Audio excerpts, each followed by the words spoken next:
Welcome back to my channel, Stu here, the Predator Angler, and today I'm going to talk about 5 common mistakes that new pike lure anglers make. I see it all the time, not even new lure anglers, but I see a lot of pike anglers do the same thing. So here's 5 mistakes that I see people do that you can avoid to up your catch rate and make your lure fishing more successful and safer.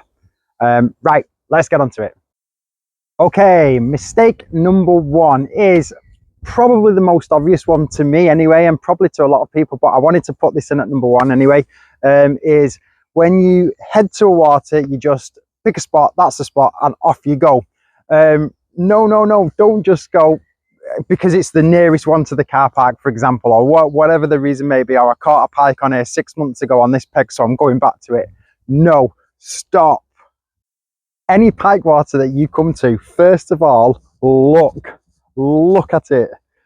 Take a look. Even if it's the peg that you've come to, sit back, watch for a while. There's no rush, unless you're like on an hour schedule or something like that. But if you're coming for a good few hours, you know, a couple of hours, 3-4 hours, spend 5-10 minutes just having a look at the water. Look for tells and giveaways. See if there's any movement. Ask other anglers if they've seen bait fish jumping. Don't be afraid to ask people. The biggest mistake I see is somebody just rocking up straight onto a peg and they'll spend the session on one peg.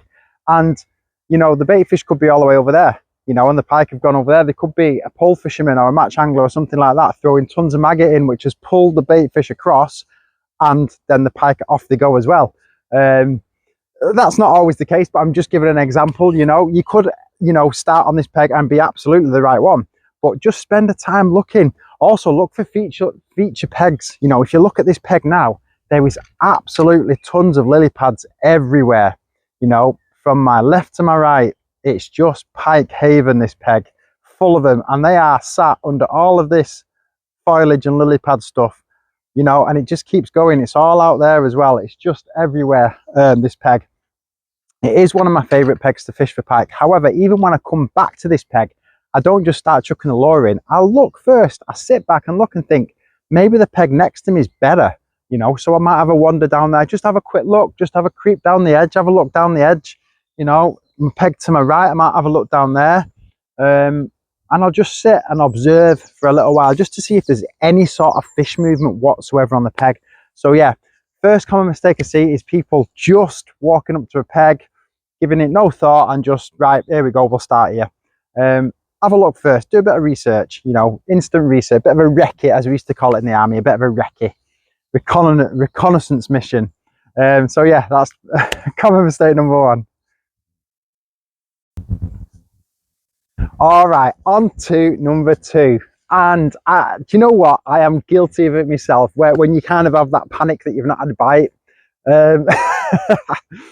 for a while. And it's casting absolutely miles into the nothingness, into the Ulu out there somewhere. And 9 times out of 10, they sat right in front of you. I mean, they're literally sat down here. So I see, what I do see a lot of people, I don't know, it's like a personal sort of, a personal goal to see how fast people can cast, how far people can cast it into the open water. And 9 times out of 10, they're just not out there, you know, unless it's the big mamas just resting deep, you know, which you ain't going to touch anyway. They're all down here. They're all down here in the summer. They're all active. They're all, you know, smashing bait fish, you know. And another, just on that as well, is there is feeding windows. You'll get feeding frenzy windows, generally morning and late evening. But you will, I mean, on this water, you get like a short feeding window of 3 p.m. to 4 p.m.-ish. And it depends on the weather and the pressure and cloud cover and the wind movement, but generally between 3 and 4 p.m. on this water, you'll get a bit of a feeding frenzy. And that's one thing to do, is do your research on waters. So I'm not just talking about common mistakes, I'm giving you some real life tips here. Do your research on waters, look for the weather, look for the pressure, look for the chop on the water, look at the temperature. Start putting together a timeline of when you've caught pike. What was the weather like? What bait did they have on? You know, was there murk in the water, or was it clear? Was there other bait fish jumping around? You know, all this stuff, it's all intelligence to help you for your future session. So yeah, let's get back to the mistake anyway. Lure fishing is so cool, I just get lost in it all. So yeah, casting out into the middle of the open water and pulling it back.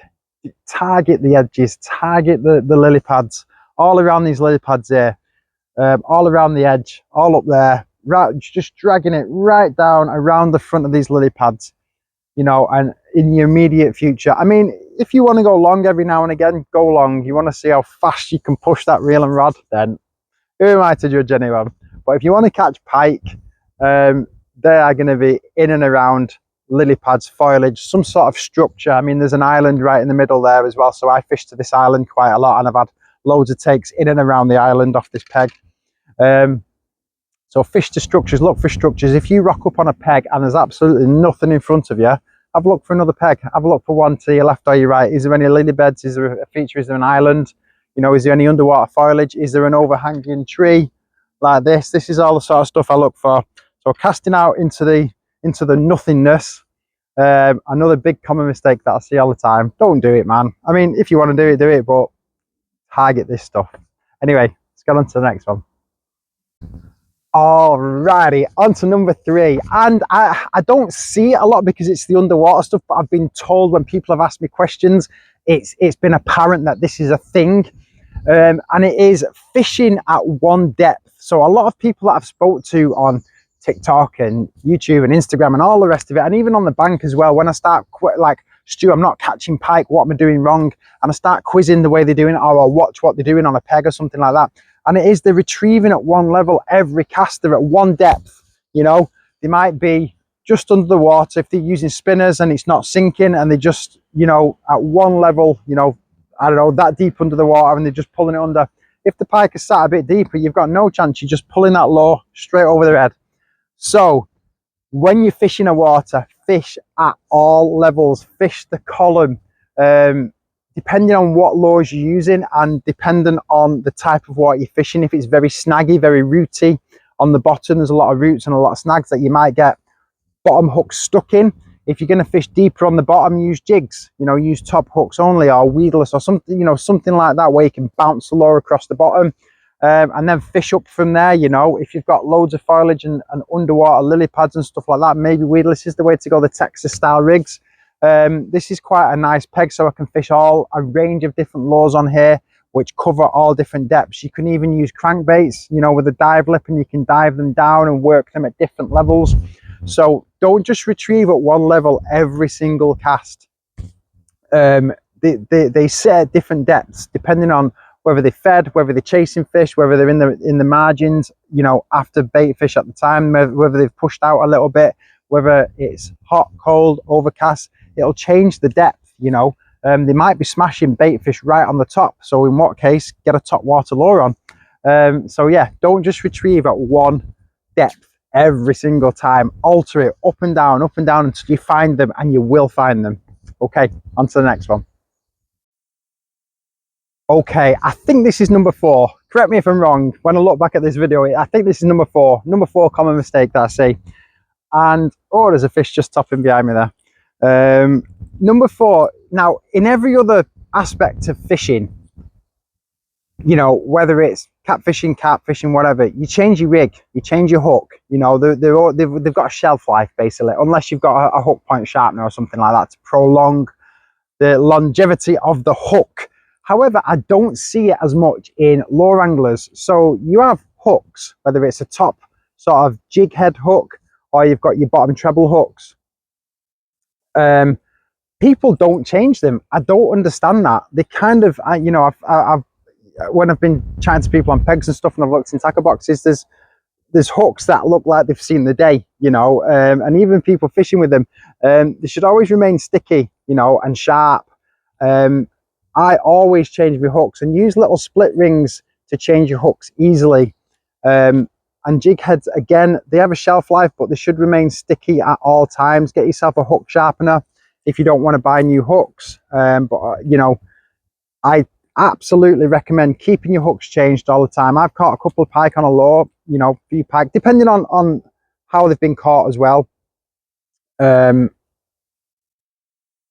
You know, if they've been into the solid part of the mouth or something like that and blunted them down, or they've just caught them in the lip, or whatever it may be. Keep checking your hooks, keep looking at your hooks, seeing how they are. They'll rust up as well in your tackle box, so keep good care of your hooks all the time. It's a massive thing that I see pike at lure anglers. They just leave the hooks in there for decades. So yeah, same as any other type of fishing, change your hooks regular, keep them sharp, keep them maintained, and you will get more hookups. Yeah, anyway, right, that's an easy one. Let's move on to the last one. Alrighty, on to the last one, and it's not as common. I mean, it is a common mistake I see, especially when I used to work at Angling Direct, and you get new pike lure anglers coming in and saying they've started lure fishing and stuff, and it becomes very apparent that they don't have the right equipment for it, or they're just starting out and they say, what do I need? So the cool thing with that is I used to be able to educate people early on in the correct equipment for lure fishing or pike fishing in general, but I do still see people on the bank without essential gear, which is just criminal.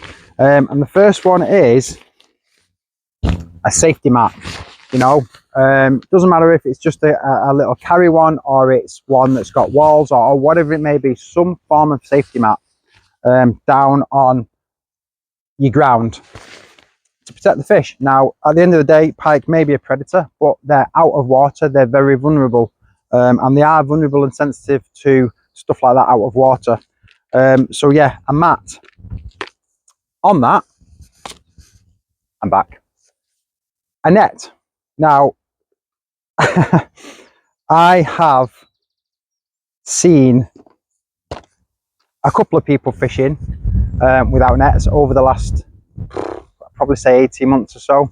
And what they're doing is, as they get it into the peg, they're just chinning the pike out instead of using a net. Now, I don't think you should do that. People choose to do that, that's fine. I think you should always have a landing net with you when you're pike fishing, always. But I have seen people do it, so I've put it into my common mistakes because I think you should have a landing net and a mat.